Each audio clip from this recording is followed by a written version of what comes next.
Suldaan Cali Suldaan Maxamuud Warqabe oo ka mid ah madax dhaqameedka gobolka Sanaag oo dhawaan lagu caleemo saaray magaalada madaxda gobolka Sanaag ee Ceerigaabo ayaa gaadhay deegaanada galbeedka magaalada Ceerigaabo waxaana si ballaaran loogu soo dhaweeyay magaalada Gudmo biyo cas oo qiyaastii 90 kiiloomitir dhanka galbeed kaga beegan magaalada Ceerigaabo waxaana afaafka magaaladaasi si diiran ugu qaabilay guud ahaan dadweynaha magaaladaasi oo hogaaminayay Caaqil Aadan Abubakar Maxamuud iyadoo dhinaca magaaladana gaadiid tiro badan loogu galbiyay waxaana munaasabadii soo dhaweynta suldaankaasi ugu horeyntiiba ka hadlay Caaqil Aadan Abubakar Maxamuud iyo waayeelka iyo waxgaradka magaaladaasi kuwaas oo suldaanka madashaasi ku soo dhaweeyay iyagoona sheegay in magaaladan Gudmo biyo cas ay ka mid tahay deegaanka uu suldaanku ka soo jeedo waxaanu soo dhaweynay Suldaan Cali Suldaan Maxamuud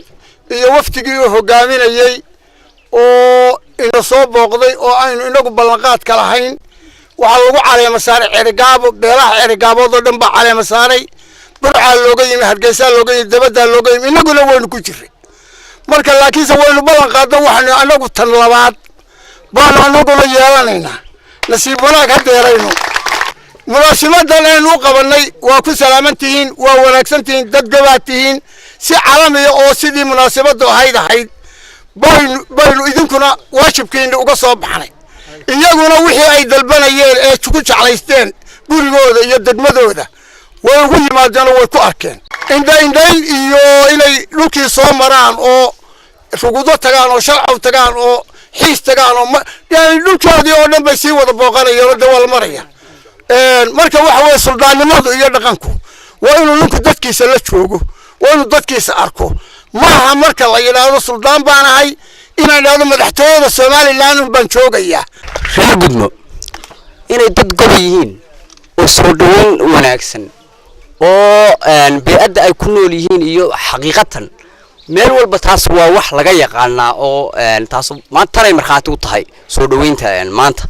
suldaanka ay marxaati u tahay dalka hooyo aabe Gudmo degmadiya sharci wada kadiya ruguudo dahraan suldaankii laga doortay waftigu daadihinayo dama diyaar baanuna domaashaadka cayaartii damdamta aragtaan iyo durbaankaas loo tumayaaye caalimku naga daawo waxa iyaguna dhankooda halkaasi ka hadlay xubno ka tirsan waftiga suldaanka aad iyo aad baanu idinka mahad celinaynaa munaasabadan madax dhaqameedkiina beel ahaantiina degmo ahaantiina de Gudmo waxay tahay halbowlaha degmooyinkeena marka aad iyo aad ku mahad celinaynaa Suldaan Cali Suldaan Maxamuud Warqabe oo gabagabadii halkaasi ka hadlay ayaa ka mahad celiyay soo dhaweynta uu kala kulmay dadweynaha reer Gudmo biyo cas dadweynaha Gudmo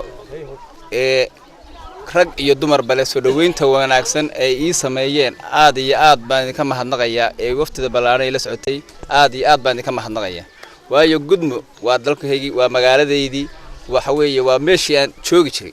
marka waxa weeye aad iyo aad baan ka mahadnaqayaa soo dhaweynta say soo dhaweyseen in idin ku sharfaan idin barayaa waa Yunis Sheekh Ahmed Universal TV Ceerigaabo.